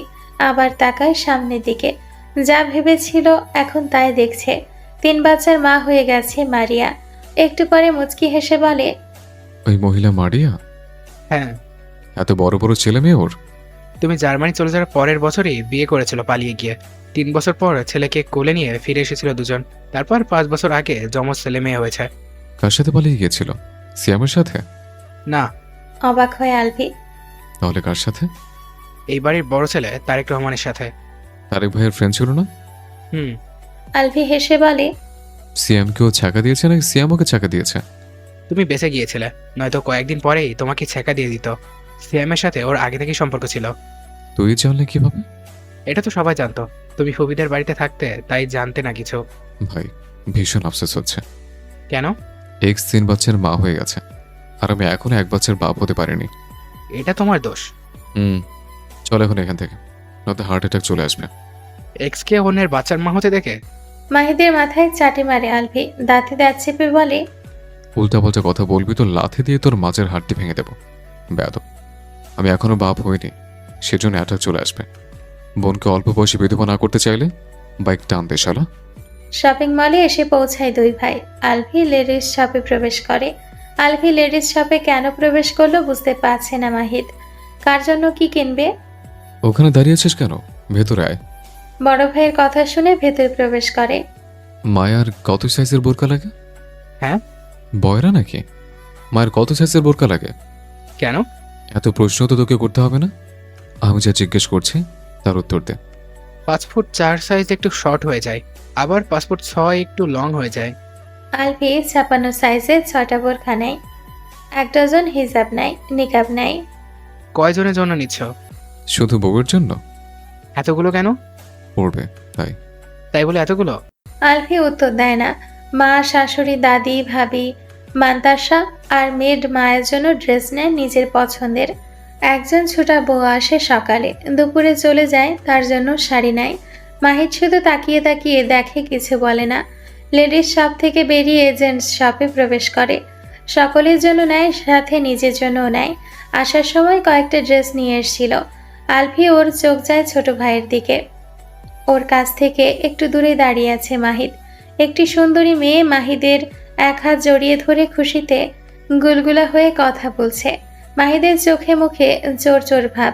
মেয়েটিকে নিজের কাছ থেকে সরানোর চেষ্টা করছে, কিন্তু মুখে কিছু বলতে পারছে না। মেয়েটি বাবু, সোনা, বেবি ডেকে যাচ্ছে আর এটা সেটা প্রশ্ন করছে। মাহিদ জোরপূর্বক মুখে হাসি ফুটিয়ে আস্তে আস্তে বলে, লিনা, তোমাকে আগেও তো বলেছি, আমার বাড়ির কারোর সামনে মনের ভুলেও আমার ধারে কাছে ঘেসবে না। সেখানে এভাবে ধরে দাঁড়িয়ে আছো কেন? দূরে সরো। মাহিদ, এখানে তো তোমার ফ্যামিলির কেউ নেই। কে বলেছে কেউ নেই? সামনেই ভাইয়া দাঁড়িয়ে আছে আর এইদিকেই তাকিয়ে আছে। লিনার সামনে তাকায়, কেউ নেই মাহিদের ফ্যামিলির। কেউ তো নেই সামনে। সাদা শার্ট পরা যে ছেলেটা দাঁড়িয়ে আছে, ওটাই আমার মেজো ভাইয়া, মানে আলভি ভাইয়া। মেয়েটা তড়িৎ গতিতে আবার সামনের দিকে তাকায়। আলভি ছোট ছোট চোখ করে তাকিয়ে আছে ওদের দুজনের দিকে। হয়তো বোঝার চেষ্টা করছে মেয়েটা কে। বুঝেও গেছে বোধ হয়। দ্রুত মাহিদকে ছেড়ে দেয় লিনা। চলে যাওয়ার জন্য পা বাড়াতেই আলভি ডেকে ওঠে, এই মেয়ে দাঁড়াও। দাঁড়িয়ে যায় লিনা। ভবিষ্যৎ ভাসুরের সামনে এভাবে মাহিদকে ধরে দাঁড়িয়েছিল, আবার কি কি নামে সম্বোধন করলো। ভাবতে লজ্জায় দৃষ্টি নামিয়ে রাখে। আলভি এগিয়ে এসে দাঁড়ায় দুজনের সামনে। মেয়েকে দেখতে বেশ সুন্দরী আর কিউট। নাম কি তোমার? লিনা ফেরদৌস। বাড়ি কোথায়? মিরপুর। মাহিদের সাথে কতদিনের সম্পর্ক? লিনা চোখ তুলে একবার আলভির মুখের দিকে তাকিয়ে আবার চোখ নামিয়ে নেয়। 3 বছরের। বাড়িতে কে কে আছে? আমি, ভাইয়া, আব্বু আর আম্মু। আচ্ছা, যাও এখন। লিনা দ্রুত পায়ে চলে যায় ওদের সামনে থেকে। আলভির সাথে কথা বলার সময় হাত পা সহ পুরো শরীর কাঁপছিল। কোন দুঃখে আজ এখানে এসেছিল। আলভি মাহিদের দিকে তাকায়। মাহিদ চোরা চোখে দেখছে ওকে। তলে তলে এত দূর? 3 বছর ধরে প্রেম করো, তাই না? ভাইয়া, বাড়িতে কাউকে বলবে না please. No no no no. Please ভাইয়া, তোমার পায়ে পড়ি, বলবে না কাউকে। বাড়িতে ফিরে সবার আগে এই কথাটাই সকলকে বলবো আমি। সকলের আড়ালে লুকিয়ে লুকিয়ে প্রেম করা হচ্ছে? না ভাইয়া, প্লিজ। আমার সাথে যেটা হয়েছে তোর সাথেও সেটাই হবে। তোর সাথে কেন উল্টো নিয়ম হবে? তুমি যা বলবে সব শুনবো আমি, তাও কাউকে বলবে না প্লিজ। আমি যা যা বলবো সব শুনবি? হ্যাঁ। পরে আবার বলতে নিবি না তো? একদম না। যদি আমার কথা না শুনিস তাহলে সেদিনই তোর বিয়ে করে দেব অন্য মেয়ের সাথে। মাহিদ ফ্যাল ফ্যাল করে বড় ভাইয়ের মুখের দিকে তাকিয়ে রইল। বাড়ির মানুষজনের ভয়ে বাড়িতে থাকাকালীন গার্লফ্রেন্ডের সাথে কথাই বলে না। পই পই করে আগেই বলে দিয়েছে ওর ফ্যামিলি। কারোর সাথে ভুলেও যেন ওর সাথে কথা বলতে না আসে। কে জানে, হতেও পারে ও প্রেম করছে বলে ওর বাড়ির সবাই আলভির মতো ওকেও ধরে বেঁধে কোনো এক মেয়ের সাথে বিয়ে দিয়ে দিল। ও অপেক্ষা করছে পড়াশোনা শেষ হওয়ার। শেষ হলে সাহস জুগিয়ে তখন বাড়ির সবাইকে বলবে লিনার কথা। ততদিন লুকিয়ে লুকিয়ে প্রেম করে যাবে। কিন্তু আজকে বড় ভাইয়ের সামনে ধরা পড়েই গেল। এখন এই বজ্জাত আলফি ওকে কি কি করাবে কে জানে। চল বাড়ি যাই এখন, সব কিছু নেওয়া শেষ, ব্যাগগুলো হাতে নে। হেঁটে এগিয়ে গিয়ে 2 হাতে শপিং ব্যাগ তুলে নেয়। আলফি নিজেও নেয় কতগুলো। বাইরের দিকে এগিয়ে যেতে যেতে মাহিদ বলে, গাড়ি নিয়ে আসলে ভালো হতো না? এতগুলো ব্যাগ নিয়ে বাইকে করে যাওয়া কষ্ট হয়ে যাবে। কষ্ট হবে কেন? বসলেই বুঝতে পারবে। বাইকের কাছে এগিয়ে আসে দুজন। বাইরে পুরোপুরি অন্ধকার হয়ে গেছে, নিয়ন বাতির আলোয় আলোকিত চারপাশ। মাহিদ সামনে বসে, পেছনে বসে আলভি। আলভি 2 হাতে শপিং ব্যাগগুলো। শক্ত হয়ে বসো, পেছন থেকে পড়ে যেও না আবার। বোনকে বিধবা করতে না চাইলে আস্তে আস্তে চালাবি। একটা কথা জিজ্ঞেস করি, কর। রেগে যাবে না তো? রেগে যাওয়ার মতো হলে অবশ্যই রেগে যাব, আর তোকে লাথি দিয়ে বাইক থেকে ফেলে দেব। তাহলে থাক। না, থাকবে কেন? তোকে বলতেই হবে এখন, নয়তো তুই নাম বাইক থেকে। তুমি তো মায়াকে পছন্দ করতে না ভাইয়া। সবাই বললো তালাক দেওয়ার জন্য এদেশে এসেছো, তাহলে এখন সংসার করতে চাইছো কেন? তোমার হাবভাব দেখে তো মনে হয় মায়াকে ভালোবাসো। ভালোবাসি বলে তো সংসার করতে চাইছে। সত্যি সত্যি ভালোবাসো? তো মিথ্যা বলছি নাকি? কবে থেকে কি ভালোবাসো? যেদিন তোর বোন আমার মাথায় ডিম ফাটিয়ে ওয়েলকাম করেছিল। সত্যি? হুম। মায়া তোমার উপর ভীষণ রেগে আছে, অভিমানও করেছে অনেক। তোমার নাম শুনলেই কেমন যেন করে ওঠে। শুনতেই পারি না তোমার নাম, তোমার কথা। তুই শোনাবি দিন রাত 24 ঘন্টা। বুড়ো হওয়ার আগেই আমাকে টাক বানিয়ে দিবে। বাড়িতে ফিরে আসে দুজন। 2 হাতে শপিং ব্যাগ ধরে রেখে আলভির হাত ব্যথা হয়ে গেছে। সবগুলো মাহিদের হাতে ধরিয়ে দিয়ে বলে, ব্যাগগুলো অনেক ভারী, আমার হাত ব্যথা হয়ে গেছে। বলেছিলাম গাড়ি নিতে। আচ্ছা, লাথি খেতে না চাইলে এক কথা বারবার বলে বন্ধ করে ভেতরে চল। শপিং ব্যাগগুলো সোফার উপরে রেখে বসে পড়ে মাহিদ। মাহিদের পাশে বসে আলভি। বাড়ির সবাই সোফায় উপস্থিত রয়েছে। এতগুলো শপিং ব্যাগ দেখে সবাই দুজনের দিকে তাকিয়ে আছে। কি এনেছে এত? আলভি মান্তাসার দিকে তাকিয়ে 2 হাত বাড়িয়ে দিয়ে সুন্দর করে মায়া ভরা স্বরে ডেকে ওঠে, আম্মা, আমার কাছে আসো। মান্তাসা মাহিরের কোল থেকে তাড়াহুড়ো করে নেমে দৌড়ে আসে আলভির কাছে।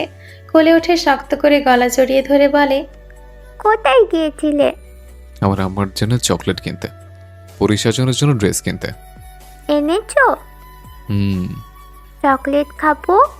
শপিং ব্যাগের ভেতর থেকে একটা বড় চকলেট বের করে মান্তাসার হাতে দেয় আলভি। চকলেট পেয়ে খুশিতে আলভির 2 গালে 2 চুমু খেয়ে কোল থেকে নেমে যায় তাড়াহুড়ো করে।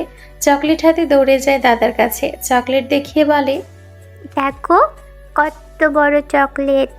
চোখ মুখ থেকে খুশি উপচে পড়ছে। ওর হাসিতে পুরো ড্রয়িং রুম ভরে উঠেছে। সানজিদা আলভির দিকে তাকিয়ে বলে, ভাইয়া, ওর দাঁতে এমনিতেই সমস্যা, এত বড় চকলেট খেলে তো দাঁত একটাও থাকবে না। কয়েক বছর পরে নতুন দাঁত গজিয়ে যাবে। ওর খুশির চেয়ে দাঁত বড় নাকি? সানজিদা হাঁ করে তাকিয়ে রইল আলভির মুখের দিকে। এটা কোনো কথা? আম্মা, এদিকে আসো। এগিয়ে আসে মান্তাসা। 3টা শপিং ব্যাগ মান্তাসার হাতে দেয়। এগুলো নিতে পারবে? 3টাই কিন্তু তোমার। ভুলেও কিন্তু চকলেটের ভাগ তোমার আম্মুকে দেবে না, লুকিয়ে রাখবো, নয়তো তোমার আম্মু চুরি করে খেয়ে নেবে তোমার চকলেট। বুঝতে পেরেছ? মাথা নাড়ায় মান্তাসা। ব্যাগগুলো টেনে নিয়ে বাবার কাছে এগিয়ে যায়। আলভির কথা শুনে লজ্জায় ওড়না দিয়ে মুখ ঢেকে নেয় সানজিদা।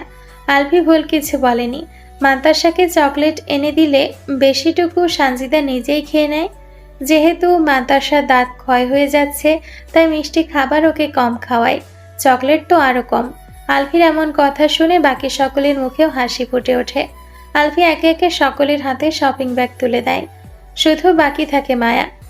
ওকে কিছু দেয় না। এখনও অনেকগুলো শপিং ব্যাগ রয়েছে সোফার উপর। আলভি বাকি ব্যাগগুলো নিজের হাতে তুলে নেয়, তারপর এগিয়ে যায় সিঁড়ির দিকে। সবাই একবার মায়া তো আরেকবার আলভির দিকে তাকায়। মায়া নিজের মতো ফোন দেখতে ব্যস্ত।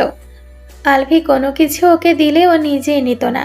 দেয়নি, ভালো হয়েছে। কিছু সময় পর সোফা ছেড়ে উঠে দাঁড়ায় মাহিদ। মায়ের দিকে তাকিয়ে বলে, মায়া, একটু আয় তো। কেন? দরকার আছে, তাড়াতাড়ি আয়। মায়ের হাত ধরে টেনে নিয়ে সিঁড়ির দিকে এগিয়ে যায়। এসে দাঁড়ায় মায়ের রুমের সামনে। তুই ভেতরে যা, আমি ব্যাগটা রেখে আসছি। কি বলবে এক্ষুনি বলো। তুই ভেতরে যা, আমি আসছি। মায়া নিজের রুমে প্রবেশ করে। বেডের দিকে এগিয়ে যেতে হঠাৎ পেছন থেকে ডোর লক করার শব্দ হয়। চমকে উঠে পেছনে ফিরে তাকাতেই দেখে আলভি দাঁড়িয়ে আছে। আলভিকে দেখে হার্টবিট বেড়ে যায়। বুকের ভেতর আবার কাঁপতে শুরু করে। আলভি এক কদম করে এগিয়ে আসে মায়ের দিকে। মায়া পিছিয়ে যেতে যেতে কম্পিত স্বরে বলে, আপনি এখানে কেন? ডোর লক করেছেন কেন? আলভি বলে না কিছু। বেড থাকায় আর পেছাতে পারে না মায়া। আলভি একবারে মায়ের কাছাকাছি এসে দাঁড়ায়। দুজনের মাঝে 1 হাত সমান দূরত্ব রয়েছে। বেরোন আমার রুম থেকে। বের হওয়ার জন্য তো আসেনি। বের হন। যদি না বের হই? কেন হবেন না? আমি তো এসেছি তোমার কাছে কেন এসেছেন? ভালোবাসি বলে। আলভির মুখে সহজ স্বীকারোক্তি শুনে তাকিয়ে থাকে মায়া। আমার কাছ থেকে পালিয়ে পালিয়ে থাকো কেন? কোথায় পালিয়ে পালিয়ে থাকি? আমি সামনে আসলেই তো শুধু পালাই পালাই। ভয় পাও আমাকে? ভয় পেতে যাব কেন? কাঁপছো কেন তাহলে? কোথায় কাঁপছি? এই যে তোমার শরীর কাঁপছে, হাত কাঁপছে, কথা বলতে তো ঠোঁট আর গলের স্বরও কাঁপছে। আমি মোটেও ভয় পাই না আপনাকে। এখন সরুন আমার সামনে থেকে। পারলে সরাও। মায়া রেগে তাকিয়ে থাকে আলভির মুখের দিকে। মোটেও ভয় পায় না মায়া এই শয়তান লোককে। সরুন সামনে থেকে। সুন্দর করে বলো। কি? সরার জন্য। ভালোভাবেই তো বলছি। হুম, এইভাবে না, আপনি করে না, তুমি করে বলো। সুন্দরভাবে মিষ্টি করে বলো। সামনে থেকে একটু সরো, জানো? জীবনেও না। বলো না প্লিজ, জান। পারবো না আমি। সরুন সামনে থেকে আর বেরোন আমার রুম থেকে। আমিও সরতে পারবো না, কোথাও যাবো না। আজকে রাতে এখানেই থাকবো তোমার সাথে। মায়া রেগে চেঁচিয়ে আলভির দিকে আঙ্গুল তুলে বলে, খুন করে ফেলবো। বেরোন আমার রুম থেকে। তুমি খুন করতে চাইলে আমি খুন হতেও রাজি। মায়া বলে না কিছু। আলভি বেডের উপর থাকা ব্যাগগুলো দেখিয়ে বলে, ওগুলো তোমার। মায়া ঘাড় ঘুরিয়ে বেডের দিকে তাকায়। এতক্ষণ তো নজরেই আসেনি এগুলো। লাগবে না আমার কিছু। এগুলো নিয়ে বের হন আমার রুম থেকে। বারবার এক কথা না বললে তোমাদের দুই ভাবনার পেটের ভাত হজম হয় না? মায়া বলতে গিয়েও বলে না কিছু। ব্যাগের ভেতর বোরকা হিসাব আছে। এখন থেকে বাইরে বেরোলে বোরকা হিসাব পড়ে তারপর বের হবে। বোরকা হিজাব আছে আমার। তাহলে গতকাল পরনি কেন? লম্বা গাউন পরে গিয়েছিলাম তাই পরিনি। নিকাব পরনি কেন? পরি না। নেক্সট টাইম বাইরে বের হলে বোরকা হিসাব নিকাব পরে তারপর বের হবে। বাইরের কোনো ছেলে যেন ভুলেও আমার সুন্দর বোর কিউট গোলমোলো ফেস দেখতে না পায়। 100 বার দেখবে, তাতে আপনার কি? অবশ্যই আমার অনেক কিছু। বাইরের কেউ কেন আমার বউকে দেখবে? দেখে দেখে তো বদনজর লাগিয়ে দেবে। শোন আমার সামনে থেকে। সরব না। তালাক দিয়ে মুক্ত করুন আমায়। দেব না। কেন? কেন আবার? ছোটবেলায় আমার কোলে হাগুমতো করে এখন আরেক ব্যাটাকে নিয়ে বিয়ে করে সে ব্যাটার বাচ্চার হাগুমতো পরিষ্কার করবে, সেটা আমি হতে দেব? No, never. আলভির কথা শুনে চোখ দুটো বড় বড় হয়ে যায় মায়ার। ও আলভির কোলে ছোটবেলায় হাগুমতো করেছে? সিরিয়াসলি? মায়া আলভির মুখের দিকে তাকিয়ে বলে, মিথ্যে বলার জায়গা পান না। মিথ্যে কেন বলবো? আশ্চর্য, সত্যি কথা বলছে। আর তোমাকে নিষেধ করলাম না আপনি ডাকতে? 100 বার ডাকবো আমি। তাহলে আমি কি করব জানো? কি করবেন? তুমি যতবার আপনি বলবে আমি ততবার চুমু খাবো তোমার এই নরম দুটি ঠোঁটে। বের হন আমার রুম থেকে, অশুভ লোক একটা। অশুভ আমি করেছি আমি এখনো? আপনার এই ব্যাগ প্যাকেট নিয়ে বের হন আমার রুম থেকে। জীবনে আর দ্বিতীয়বার এই রুমে আসবেন না আপনি। আমি এই রুমের বাইরে গেলে না দ্বিতীয়বার আসবো? আমি তো এই রুম থেকে আর বেরিয়ে হবো না। এখানেই থাকবো, এখানেই খাবো, এইখানেই ঘুমাবো, সব কিছু এই রুমেই করবো। বলেই দাঁত বের করে হাসে। আলভির হাসি দেখে রাগে মায়ের গা জ্বলে ওঠে। লজ্জা করছে না এইসব কথা বলতে? লজ্জা করলে সকলের সামনে বড় গলা করে বলতে পারতাম নাকি? কি? আমার বউয়ের সাথে সংসার করব। আব্বু আম্মু শাশুড়িকে 10-12টা নাতি উপহার দেব। মগের মুল্লুক? না। দুজনের মধ্যে এখন আধা হাত সমান দূরত্ব রয়েছে। আলভি এগিয়ে এসছে মায়ের দিকে। আরেকটু ঝুঁকলেই মায়া চিত হয়ে বেডে পড়ে যাবে। আলভির গরম শ্বাস মায়ের চোখে মুখে আছড়ে পড়ছে। মায়া মহাবিরক্ত আলভির ওপর। নড়াচড়া যে করবে বা সরে যাবে সেই উপায়ও নেই। নিজে থেকে সরতে গেলে আলভি জড়িয়ে ধরতে নেয়। মায়া বুঝতে পারছে ওকে আলভি নামক এই বিপদের মুখে ঠেলে দিয়েছে ওর নিজের আপন ভাই। আগেই প্ল্যান করে এসেছে দুজনে কি কি করবে। দেশে আসার সাথে সাথে ওর নিজের আপন ভাইটাকেও এই বদ লোকটা নিজের দলে টেনে নিয়েছে। খাচ্চোর একটা। মায়া বিরক্ত মাখা স্বরে বলে, গায়ের উপর উঠে আসবেন নাকি এখন? উঠলে সমস্যা কোথায়? অনেক সমস্যা। সরুন সামনে থেকে। তুমি সরাও। আপনাকে ছোঁয়ার কোনো ইচ্ছে নেই আমার। আমার আছে অনেক। মায়া ঘাড় ঘুরিয়ে অন্যদিকে তাকিয়ে থাকে। এই ব্যাটা কোন মাটি দিয়ে তৈরি? আলভি মায়ের মুখের ওপর ফু দেয়। মায়া নাক মুখ কুচকে বলে, আপনার মুখে গন্ধ। সিরিয়াসলি? হ্যাঁ। আলফি আবার ফু দেয়, তারপর বলে, সমস্যা নেই, তুমি চুমু খেলেই গন্ধ দৌড়ে পালাবে। ওই গন্ধওয়ালা মুখে জীবনেও চুমু খাবো না আমি। ও, তার মানে গন্ধ না থাকলে চুমু খাবে, তাই তো? ভালো করে চোখে দেখো তো, একদম গন্ধ নেই। এখন চুমু খেতেই পারো, আমি মাইন্ড করবো না একটু। বদলোক, যাবেন আপনি এখান থেকে? দুটো চুমু দিয়ে দাও, চলে যায়। দুনিয়া উল্টে গেলেও না। দুনিয়া উল্টে যাওয়ার আগে বাসর করে বাপ হয়ে নানা দাদাও হয়ে যাব। মায়া একটা শপিং ব্যাগ হাতে নিয়ে আলভির বুকে ঠেকায়, তারপর জোরে ধাক্কা দিয়ে নিজের কাছ থেকে সরিয়ে দেয়। তাড়াহুড়ো করে বেডে উঠে দূরে সরে যায়। আলভি নিজের বুকের দিকে তাকিয়ে আবার মায়ের দিকে তাকায়। বাবা, এইটুকু শরীরে দেখছি অনেক শক্তি। মায়া বলে না কিছু। ব্যাগ থেকে সবকিছু বের করে গুছিয়ে রেখে নিচে আসো খাবার খাওয়ার জন্য। মায়া তবুও কিছু বলে না। আলভি নিজেও আর কিছু না বলে রুম থেকে বেরিয়ে যায়। আলভি চলে যেতেই মায়া দপ করে বেডে বসে পড়ে। আলভি দিন দিন নিজের খোলস ছেড়ে বেরিয়ে আসছে। কথাবার্তার কি শ্রী, কোনো কন্ট্রোল নেই। বেডের ওপর থাকা ব্যাগগুলোর দিকে তাকায়। এতগুলো ব্যাগ, কি কি এনেছে এত? ভেবেছিল তো ওর জন্য কিছুই আনেনি, এখন তো দেখছে অর্ধেক ওর জন্যই এনেছে। মাহিদ ফ্রেশ হয়ে ড্রয়িং রুমে এসে দাদির পাশে বসে। নাহার বেগম মাহিদের দিকে তাকিয়ে আস্তে আস্তে বলেন, সকলের জন্য শপিং করে আনলি, মায়ার জন্য কোথায়? শপিং তো আমি করিনি, ভাইয়া করেছে। তাই বলে মায়ার জন্য কিছু আনবি না? মায়ের জন্য যতগুলো এনেছে ততগুলো আমাদের জন্যও আনেনি। আমাদের সকলের ড্রেসের যে দাম পড়েছে তার ডবলের বেশি দাম মায়েরগুলোর। মায়ার জন্য এনেছে? ভাইয়ের হাতে যতগুলো শপিং ব্যাগ ছিল তার মধ্যে থেকে ভাইয়ার দুটো আর বাকিগুলো মায়ার। নাহার বেগমের মুখে হাসি ফুটে ওঠে। তখন বোধ হয় সকলের সামনে বউকে দিতে শরম পাচ্ছিল। আধা ঘন্টার মধ্যে সকলে ডাইনিং টেবিলে উপস্থিত হয়। ঐশী রহমানের মুখ থমথমে হয়ে আছে। মেহবুবা মেহেরের মুখ স্বাভাবিক দেখাচ্ছে। আলতাফ মাহমুদ ঐশী রহমানের দিকে তাকিয়ে বলেন, তোমার মুখ এমন করে রেখেছো কেন? কি হয়েছে? ঐশী রহমান কিছু বলেন না। নাহার বেগম বলেন, ঐশীর মন খারাপ হয়েছে। আলভি সকলের জন্য ড্রেস এনেছে কিন্তু মায়ের জন্য আনেনি, তাই। মাহিদ বলে, বড় মা খুশিতে তো তোমার নাচা উচিত। ভাইয়া শপিং মলে গিয়েছিল মায়ের জন্য ড্রেস কিনতে, সাথে আমাদের সকলের জন্যও এনেছে। ভাইয়া যে ব্যাগগুলো উপরে নিয়ে গেছিল সেইগুলোর মধ্যে দুটো ভাইয়ার আর বাকি সব মায়ের জন্য ছিল। এখন খুশি হয়ে মন খুলে আসো। মাহিদের কথা শুনে সবাই মাহিদের দিকে তাকিয়ে থাকে। সত্যি কথা বলছি, মায়াকে জিজ্ঞেস করো, কিরে মায়া, ব্যাগগুলো তোকে দিয়েছে না? মায়া মাথা নাড়ায় আস্তে করে। সকলের চোখে মুখে হাসির আভাস দেখা যায়। খাবার খেতে খেতে আলভি বলে, আমার একটা সিম কার্ড লাগবে বাংলাদেশের। সবাই আলভির দিকে তাকায়।